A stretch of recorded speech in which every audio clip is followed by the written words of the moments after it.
안식일이 시작하는 첫 시간입니다. 하나님께서 이 시간에 안식일에 약속하신 그 복을 우리에게 허락하시기를 간절히 기도드립니다. 어, 우리가 민수기 시리즈로 12번째를 다가하고 있는데요. 이제 민수기도 거의 막바지에 이제 다가온 것 같습니다. 그러니까 민수기를 장소별로 구분을 하면은 크게 세 부분으로 나눌 수가 있습니다.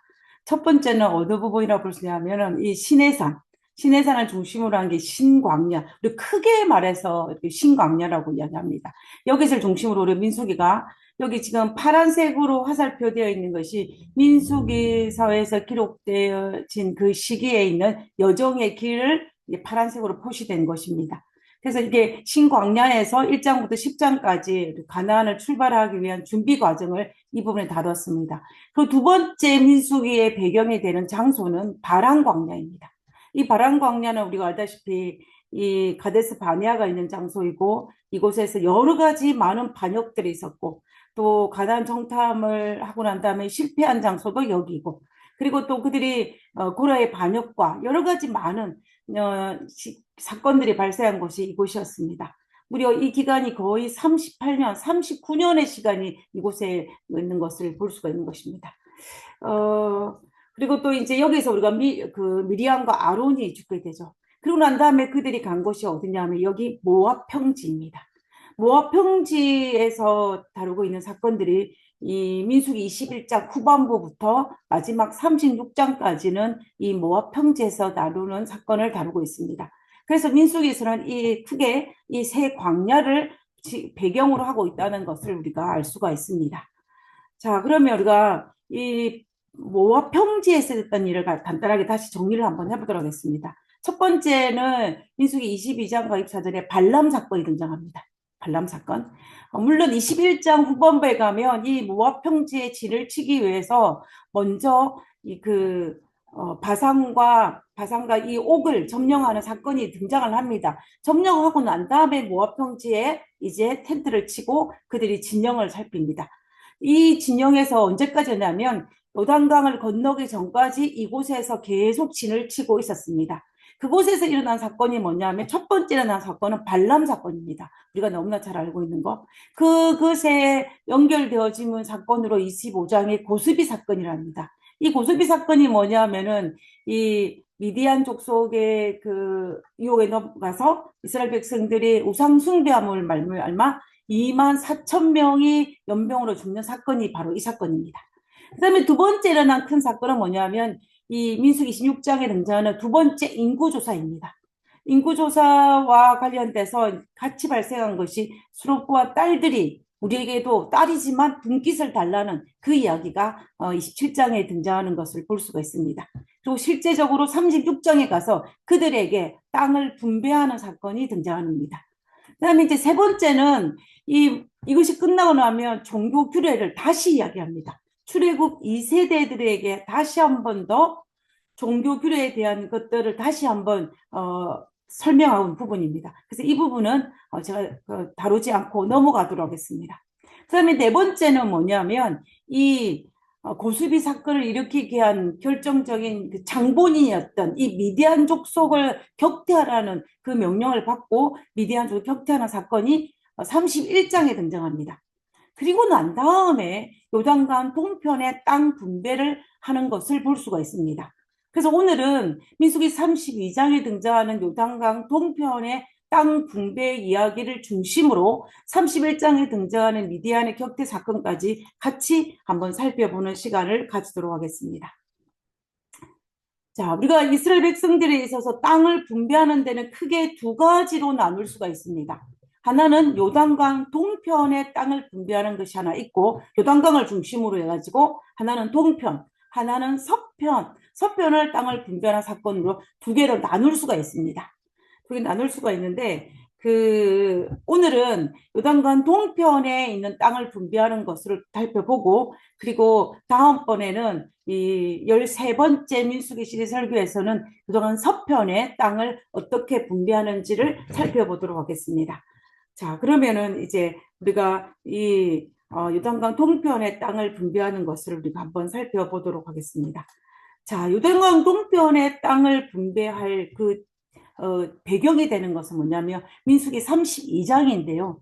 민수기 32장에서의 상황을 한번 살펴보도록 하겠습니다.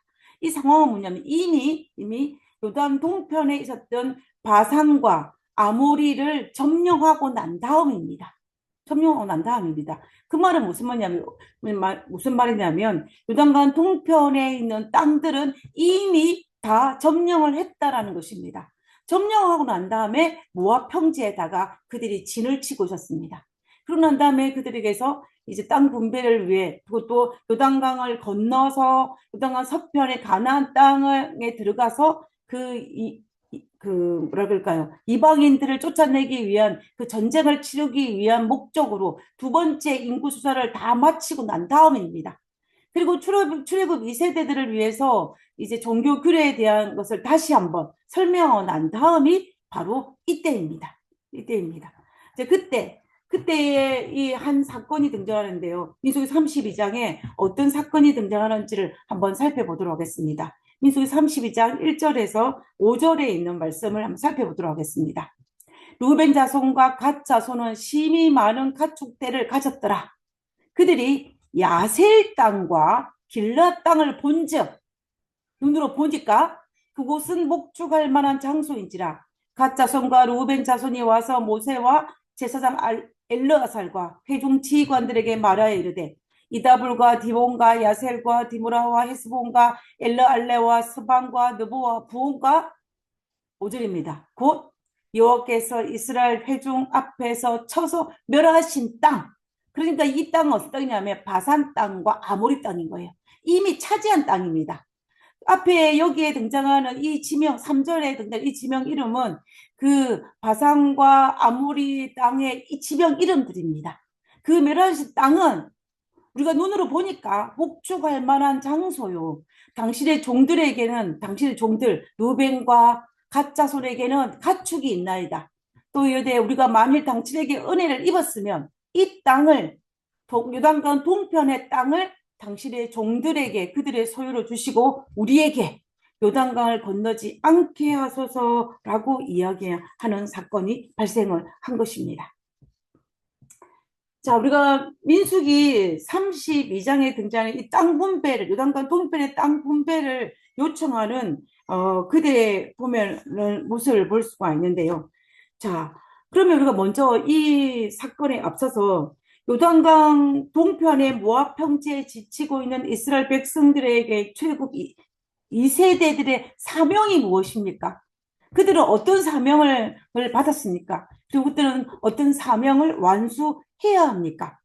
그들의 사명은 무엇이냐면 그들은 하나님에 대한 절대적인 믿음을 가지고 어디로 가야 되냐면 그들이 힘을 모아서 하나님께서 약속한 가나안 땅에 들어가서 그리고 가나안 땅에 살고 있는 이방인들을 제거하고 그 땅을 차지하는 것이 그들의 사명이었습니다.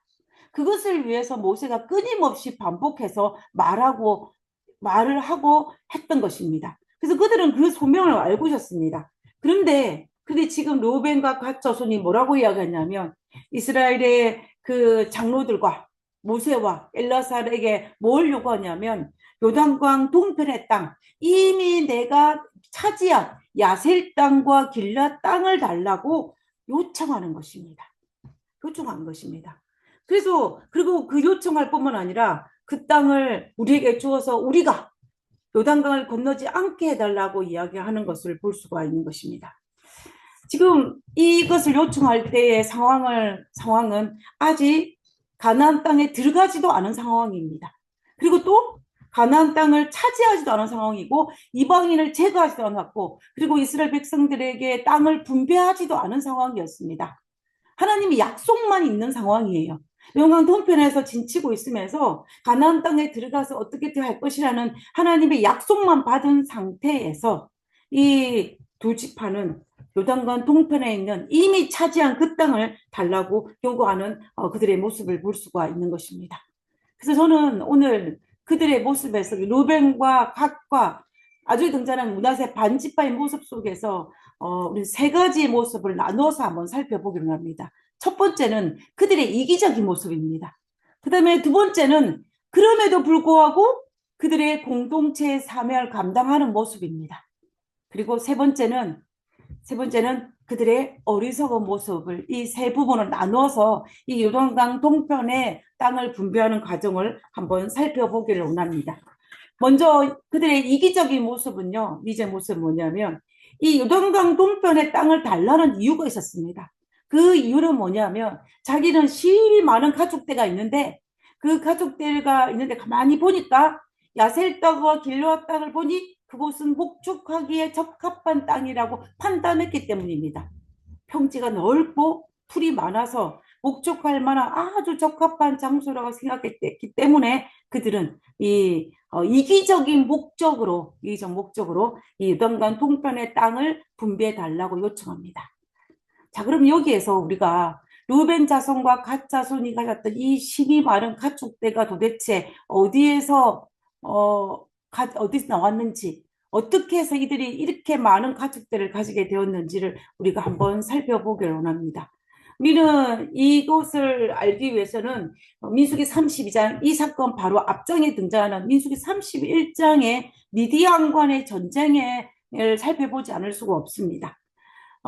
여기 미디안은 지금 빨간색 동그라미에 표시, 이 부분입니다. 이 부분이 지금 민수기 31장에 미디안과의 전쟁이 일어난 장면이 등장하는데요. 민수기 31장에 하나님께서 이스라엘 자손들에게 뭐라고 이야기하냐면 너희들의 원수 미디안을 치라라고 이야기합니다.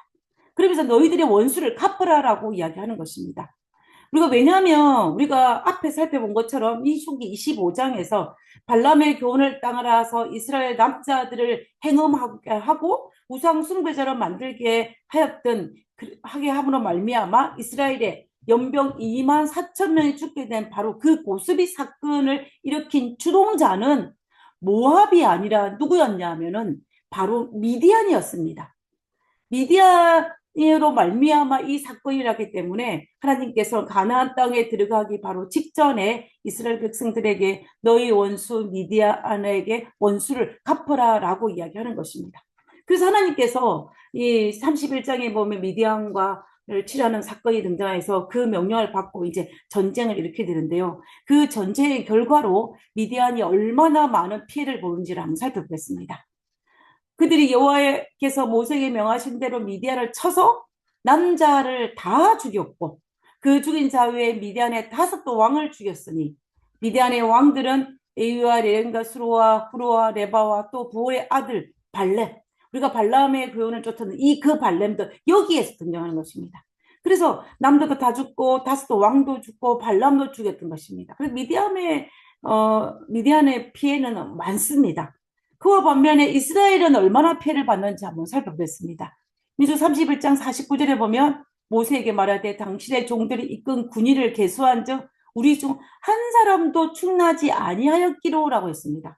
이 말은 무슨 말이냐면 이 미디안과의 전쟁을 치르기 위해서 각 지파에 1,000명씩 뽑았습니다. 그래서 12지파니까 몇 명이 되겠습니까? 12,000명이 미디안과 전쟁을 치르기 위해서 나갔습니다. 그런데 전쟁이 끝나고 난 다음에 계수를 해보니까 단 한 명도 충나지 않았다는 것입니다. 그러니까 다시 말하면 단 한 명도 죽지 않았다라는 것을 우리가 알 수가 있습니다. 그래서 우리는 이 미디안과의 전쟁에서 이것만큼 큰 승리를 거둔 전쟁에도 불구하고 없을 것입니다.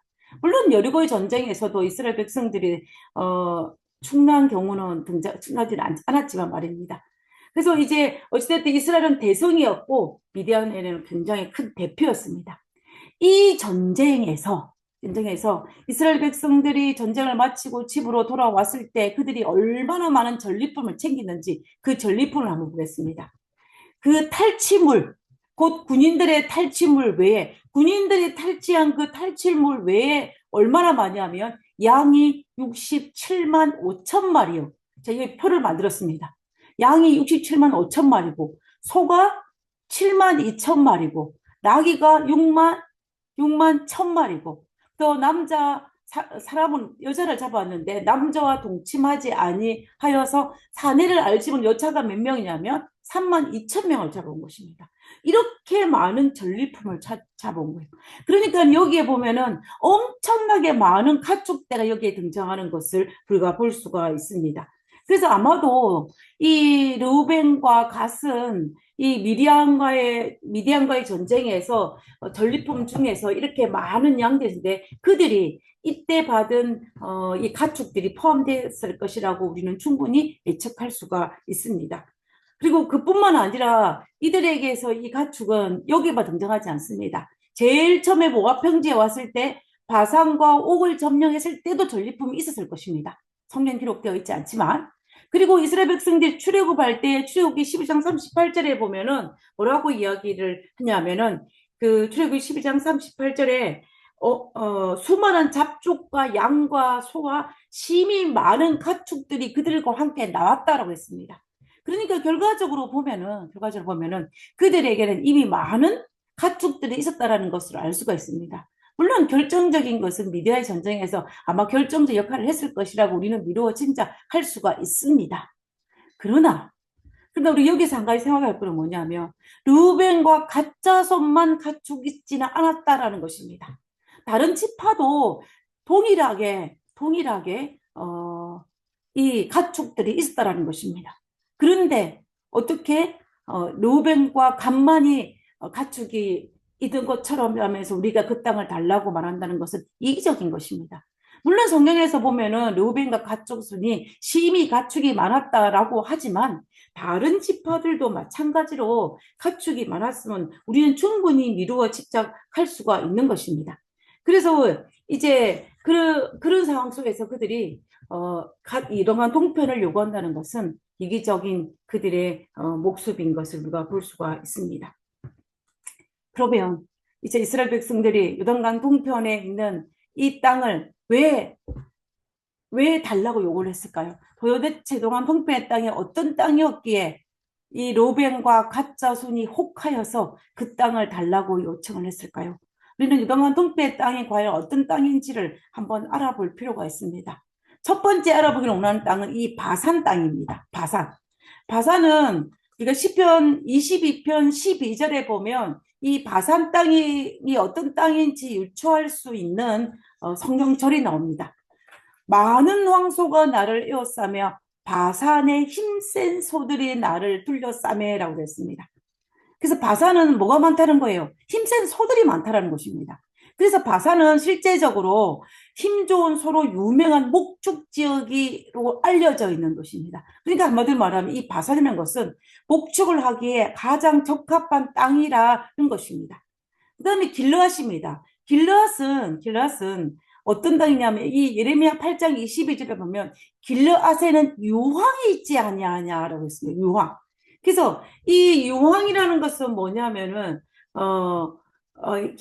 향이고 또 우리가 어떤 의약을 치료할 수 있는 그런 것입니다. 그래서 길르앗은 숲과 산이 있는 지역으로서 유황이 유명한 곳으로 알려진 곳이 바로 이곳입니다. 그래서 그리고 결과적으로 보면 이 밑에 있는 아셀은 양을 방목하기에 완벽하게 넓고 비옥한 초원지대입니다. 그러니까 지금 루벤 지파와 가짜손이 이 길앗 땅과 아셀 땅을 가만히 살펴보니까 어때요? 이 땅이 너무 좋은 것입니다. 바산 땅도 그렇고 길앗 땅도 그렇고 자기가 가진 양을 치기에는 가축들을 치기에는 굉장히 적합한 땅이라고 판단했었던 것입니다. 그래서 그들은 어떻게 하냐면 이 바산과 길르앗과 야셀과 이어지는 이 원래 누구예요? 아모리 땅과 바산 땅, 이 땅을 요단강 동편의 땅을 달라고 요청하고 있는 것을 볼 수가 있는 것입니다. 이 땅을 요청할 뿐만 아니라 그들이 뭐라고 이야기합니까? 5절에 요단강을 건너지 않게 하소서라고 얘기합니다. 자, 만약 우리의 공동체에 지금 그 힘을 다 합쳐서 요단강을 건너서 가나안 땅으로 가야 되는데 그런 상황 속에 있을 때에 우리는 요단강 동편의 땅을 달라고 그리고 요단강을 건너지 않게 해달라라고 말을 했을 때 여러분 이런 일이 우리의 공동체에 생긴다면 여러분 마음이 어떠시겠습니까? 여러분 마음에 어떤 생각이 드시겠습니까? 아마도 그렇게 되면은 이 공동체의 사기가 꺾일 것입니다. 공동체에 속해 있는 사람들을 낙심케 하는 일일 것입니다. 모세도 이 이야기를 듣고 발끈했습니다. 그래서 모세가 이들을 책망합니다. 6절에 보면 모세가 갓 자손과 르우벤 자손에게 이르되 너희 형제들은 싸우러 가거늘 너희 형제들은 가나안 땅을 건너 요단강을 건너서 싸우러 가거늘 너희는 여기 앉아 요단강 동편에 앉아 있고자 하느냐 너희가 어찌하여 이스라엘 자손에게 낙심하게 하여서 여호와께서 그들에게 주신 땅 가나안 땅을 건너갈 수 없게 하려느냐라고 화를 내는 모세의 모습을 볼 수가 있습니다. 모습을 볼 수가 있어요. 근데 이 모습을 정말로 보면은 사기가 끊길 수 있는 충분한 이유가 되지 않겠습니까?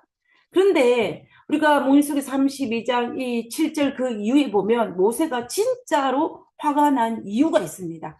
그 이유가 뭐냐면 그 우리가 본문을 가만히 살펴보면 어떤 사건을 떠올냐면은 이 가데스 바네아의 사건을 이제 모세가 이야기를 합니다. 모세가 지금 이 이야기를 딱 들었을 때 요단강을 건너가지 않게 해달라는 그들의 요청을 들었을 때 모세의 머릿속에 딱 떠오르는 사건은 어떤 사건이냐면 이 가데스 바네아에 있었던 그 반역 사건이 떠올랐습니다. 그것은 우리가 알다시피 지금으로부터 몇 년 전에 거의 38년 전에 그들이 가나안 입구 가데스 바네아에 도착했을 때에 가나안 땅에 바로 들어가지 아니하고 어떻게 했습니까? 12정탐꾼을 보내지 않았습니까? 12정탐을 보내서 그들이 보고를 보고 돌아와서 보고를 할 때 그들이 그 보고한 10명이 뭐라고 보고를 했냐면 그 땅에는 거인 족속에 있는데 그 거인 족속에 비하면 우리는 정말 메뚜기 같아서 우리는 도저히 그들과 싸워서 이길 수 없다라고 이야기합니다. 그러면서 그들이 말하기를 뭐라고 이야기했냐면 그래서 우리는 그 말의 의도가 뭐예요? 우리는 가나안 땅에 들어가지 못하겠다는 것입니다. 우리는 다시 애굽 땅으로 돌아가겠다는 이야기예요. 그러니까 그 일로 말미암아 하나님께서 진노하여서 이스라엘 백성들에게 뭐 어떻게 선고를 하셨습니까? 너희들이 너희 말대로 가나안 땅에서 40년을 광야에 헤매야 되겠다라는 들어가지 못하고 가나안 땅에 들어가지 못하고 광야에 40년을 방황하게 해야 되는 것을 선고를 내리게 되는 결정적인 이유가 바로 가데스 바네아의 사건이었습니다. 이 사건을 모세가 떠올린 것입니다. 그래서 모세는 이 요단강을 건너지 않겠다라고 이야기하는 르우벤과 갓 자손에게 그 이야기를 떠올리며 설명을 합니다. 그리고 그들에게 그 이야기를 회상시켜주고 다시 기억나게 해줍니다. 그리고 그러면서 마지막에 이 모세가 뭐라고 이야기했냐면은 너희가 만일 돌이켜 여호와를 떠나면 여호와께서 다시 왜 다시랑 이 단어가 붙었는지 아시겠죠? 옛날에 가데스 바네아에서 광야에 돌아갔는데 다시 너희들이 하나님을 떠나면 다시 이 백성을 가나안 땅에 가지 못하고 광야에 버리시리니 다시 광야에서 헤매게 될 것이니 그 말입니다. 그리하면 너희가 이 모든 백성을 멸망시키리라. 이 모든 백성 너희 때문에 다른 10지파가 멸망당할 것이라 라고 책망하고 있는 이 모세의 모습을 볼 수가 있는 것입니다. 그래서 정말 이 모습이기 때문에 우리는 이 두 지파가 이기적인 모습인 것을 우리가 여기에서 볼 수가 있는 것입니다. 이 설명을 듣고 난 다음에 이 이야기를 모세에게 듣고 난 다음에 르우벤과 갓 자손이 자신들의 입장을 이야기합니다. 이것이 두 번째 그럼에도 불구하고 공동체 사명을 감당하는 그들의 모습입니다. 그들이 뭐라고 자신들의 입장을 이야기하냐면 이렇게 이야기합니다. 그들이 모세에게 가까이 나와 이르되 우리가 이곳에 우리의 가축을 위하여 우리를 짓고 우리 어린 아이들을 위하여 성읍을 건축하고 이 땅에 원주민이 있으므로 우리 어린 아이들을 그 견고한 성읍에 거주하게 한 후에 우리는 무장하고 이스라엘 자손을 그곳으로 인도하기까지 그들의 앞에서 가고 이스라엘 자손이 각기 기업을 받기까지 우리 집으로 돌아오지 아니하겠사오며 우리는 요단 이쪽 곧 동쪽에서 기업을 받았사오니 그들과 함께 요단 저쪽에서는 기업을 받지 아니하겠나이다 라고 이야기합니다. 지금 그들의 입장을 정리를 해보면 이렇습니다. 첫 번째는 뭐냐면 여호와와 가축들을 위해서 성읍을 먼저 건축하겠다는 것입니다. 건축해 놓고 그다음에 두 번째는 뭐냐면 그들 앞에 서겠다는 것입니다. 이게 무슨 말이냐면 우리가 가나안 땅에 들어가서 이방 민족과 싸울 때에 그들 앞에 선봉대로 서서 싸우겠다라고 이야기하는 것입니다. 우리는 그동안 동편에서 땅을 분배받은 것으로 끝나지 아니하고 우리는 우리의 공동체 사명을 감당하겠다는 것입니다. 그것도 어떻게? 맨 앞에 서서 선봉대에 서서 감당하겠다라고 이야기합니다. 그다음에 세 번째는 우리가 이스라엘 자손이 요단강 서편 가나안 땅의 기업을 받기까지 우리는 결코 집으로 돌아오지 않겠다라고 이야기하는 것입니다. 그 다시 말하면 공동체 의무를 다하겠다는 것입니다. 다하겠다는 거예요. 그 다음에 네 번째가 뭐냐면 우리는 요단강 동편의 기업을 받았기 때문에 우리는 서편의 기업은 받지 않겠다라는 네 가지 그 입장을 이야기하는 것을 볼 수가 있습니다. 이 이야기를 다 듣고 난 다음에 모세가 어떻게 합니까? 이들의 약조를 받고 요단강 동편의 땅을 분배해 줍니다. 그러면서 33절에 보면 모세가 갓 자손과 루벤 자손과 요셉의 아들 므낫세 반지파에게 아모리의 왕 시온의 나라와 이 아모리 땅이죠. 바산 왕 옥의 나라와 바산 땅입니다.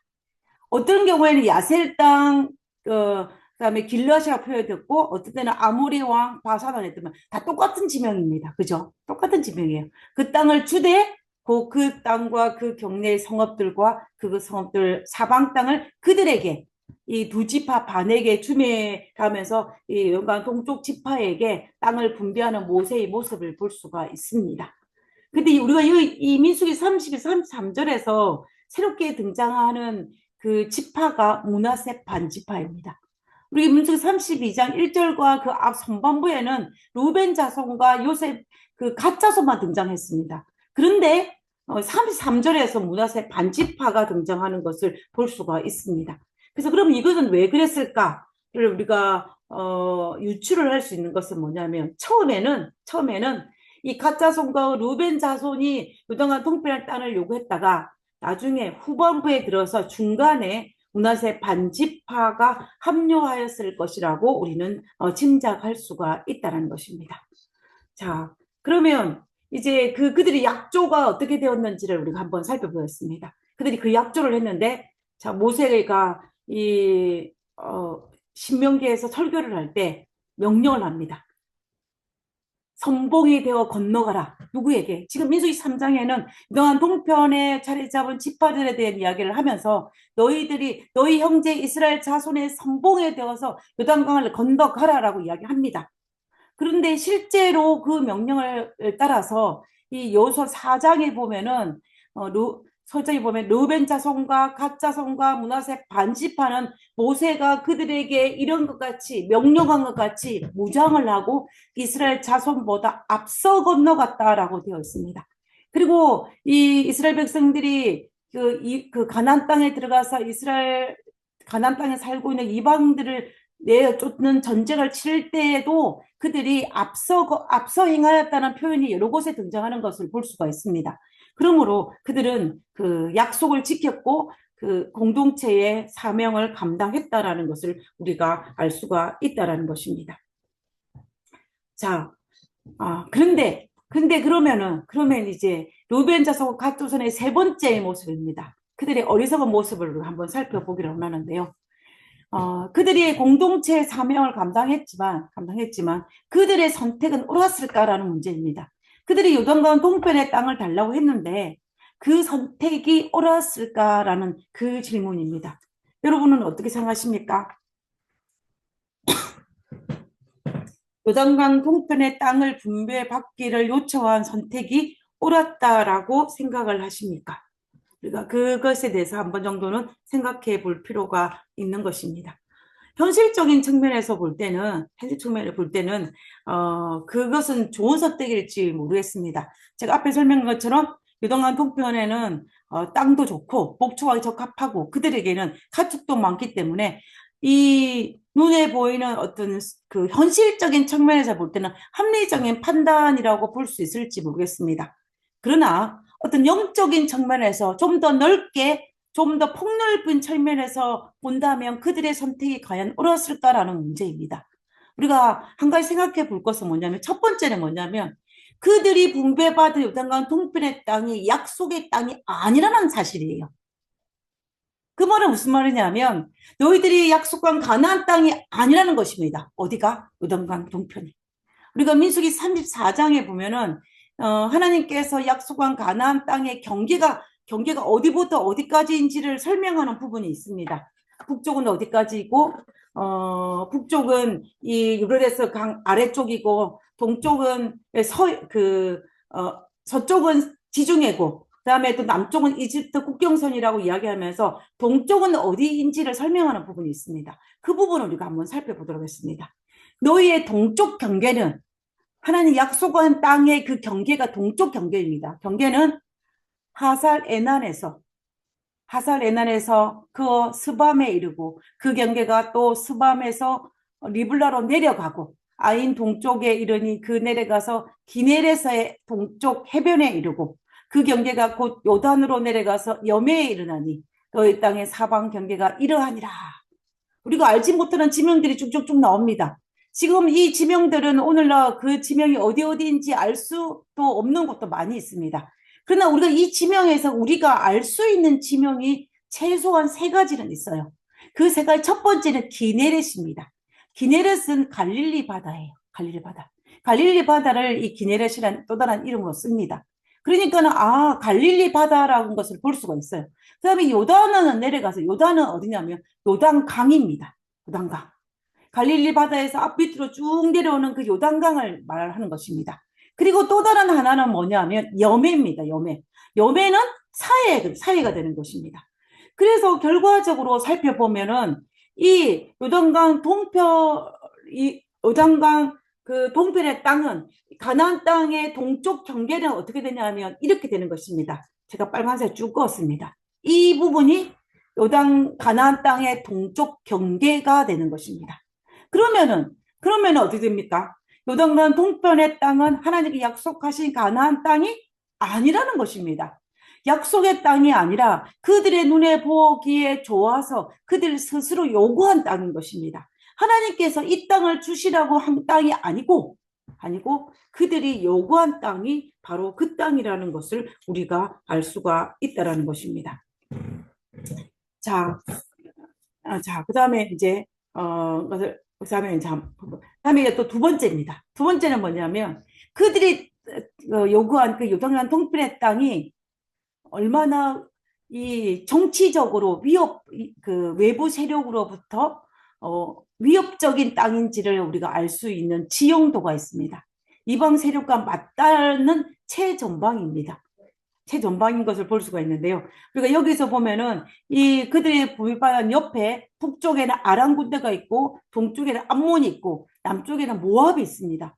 그래서 할 수만 있으면 이 아람과 암몬과 모압이 쳐들어올 수 있는 충분한 그 국경을 맞대고 있기 때문에 위험한 곳이 바로 이곳입니다.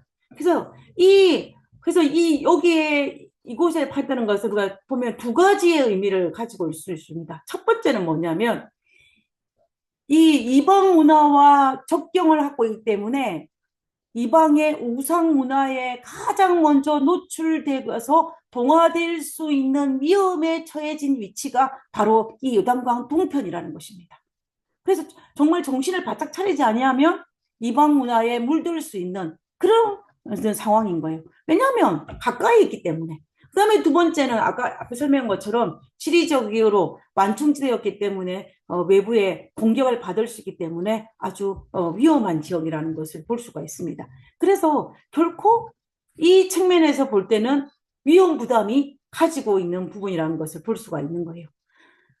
자, 그 다음에 이제 그들의 선택의 결과가 어땠을까를 한번 살펴보도록 하겠습니다. 우리가 이 결과를 보면은 우리가 그들의 선택이 옳았는지 아니면 옳지 않았는지를 좀 더 쉽게 우리가 이해할 수 있을 것이라고 생각합니다. 첫 번째는 뭐냐면 그들의 이 선택을 하고로 말미암아 물리적인 경계로 나은 영적 불안감이 굉장히 컸습니다. 이 말은 무슨 말이냐면 이 요단강을 한가운데로 딱 있지 않습니까? 요단강을 있고 요단강을 중심으로 요단강 서편과 동편을 나눠지는데 요단강 서편에는 가나안 땅으로 예루살렘 성전이 있고 그 다음에는 그때는 성전이 아니었죠. 이 당시에는 실로에 법궤가 있고 성막이 있었습니다. 그러니까는 그들의 입장에서 보면은 요단강을 중심으로 이 경계를 통해서 서편에 있기 때문에 그들의 마음속에는 혹시나 이 강 때문에 이스라엘 민족과 분리되지는 않을까라는 그 불안감이 그들의 마음속에 있었던 것입니다. 우리가 이것을 잘 드러낸 사건이 민수기 22장에 등장합니다. 아니, 여호수아 22장에 등장합니다. 여호수아 22장에 등장하는데요. 여호수아 22장에 보면은 이스라엘 백성들이 가나안 땅에 들어가서 7년 동안 이 이방 족속을 다 몰아내고 땅 분배가 다 끝나고 난 다음에 모든 가나안 땅 점령과 땅 분배 끝나고 난 다음에 이 요단강 동편에 있는 군사들이 이제 고향으로 돌아오지 않습니까? 돌아올 때에 여호수아가 전리품을 챙겨줍니다. 전리품을 챙겨주고 너희들이 가서 영적으로 신앙생활 잘하라고 그들을 축복기도도 합니다. 그러고 난 다음에 그들이 전리품을 챙겨서 정말 개선장무처럼 가족들이 있는 요단강 동편으로 넘어와요. 넘어오는데 요단강을 넘어올 때 그들의 마음속에 어떤 마음이 있었냐면 불안한 마음이 있었던 것입니다. 어떤 불안한 마음이 있었냐면 혹시나 우리가 이 요단강으로 말미암아 영적으로 분리되지 않을까라는 불안감이 생겨서 그들이 뭘 세우냐면 요단강을 건너고 난 다음에 강변에 정말 볼만한 큰 단을 세웁니다. 큰 단을 세워요. 큰 단을 세우는데 그 단을 세웠다는 소문이 요단강 서편에 들리지 않습니까? 여호수아 22장에 보면은. 그래서 이제 그것으로 말미암아 요단강 서편에 있는 가나안 땅에 있는 이스라엘 백성들은 그들이 우상 숭배를 한다라고 생각했습니다. 그게 그렇기 때문에 그들을 민족 전쟁이 일어날 수 있는 그 위험에 처해진 것이 바로 민수기 22장입니다. 그들이 만약에 우상 숭배를 했다면 그들을 제거해야 된다라고 생각을 했습니다.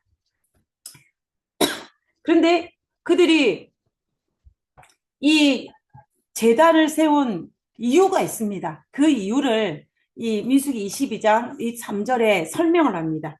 그들이 우상 숭배를 하기 위해서 세웠냐 염려한 그들을 향하여서 이제 요단강 동편에 있는 사람들이 그 제단을 쌓은 목적을 이야기하는데 그 목적이 이러합니다.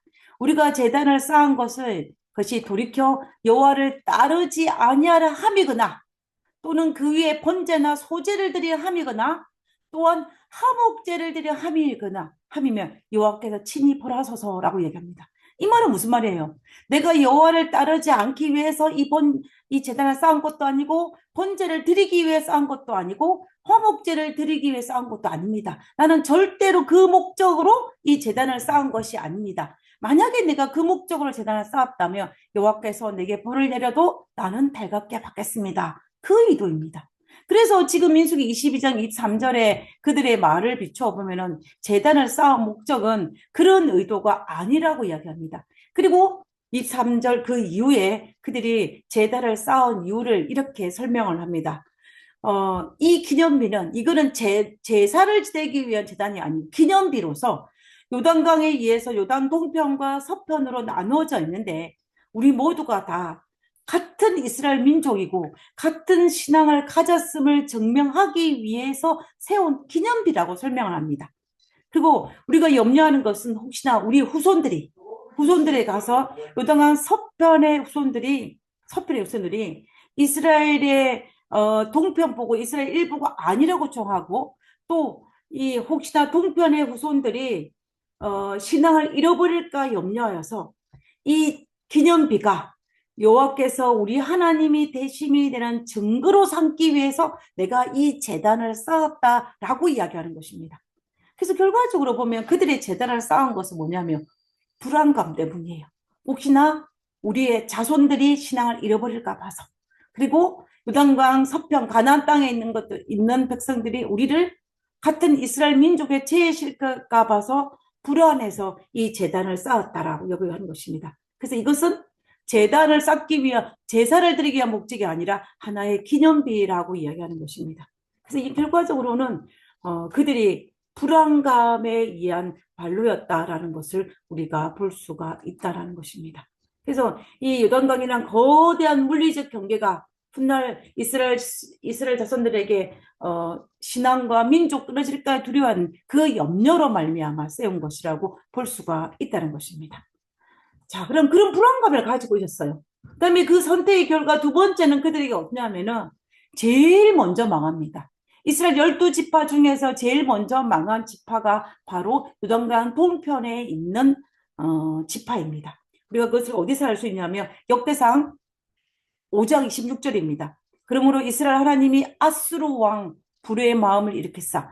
아수르 왕 불의 마음. 아수르 왕 디글락 벨레셋이 마음을 일으킴에 곧 루벤과 갓과 므낫세 반지파를 사로잡아 할라와 하볼과 하라와 고산강가 옮긴지라라고 되어 있습니다. 여기에 보면 이 아수르가 루벤과 갓과 므낫세 반지파를 점령하고 그들을 잡아서 다른 곳에 흩었다라는 기록입니다. 이때가 시기적으로 언제 하냐면 BC 622년입니다. 이 자가 하나 빠졌는데요. 622년입니다.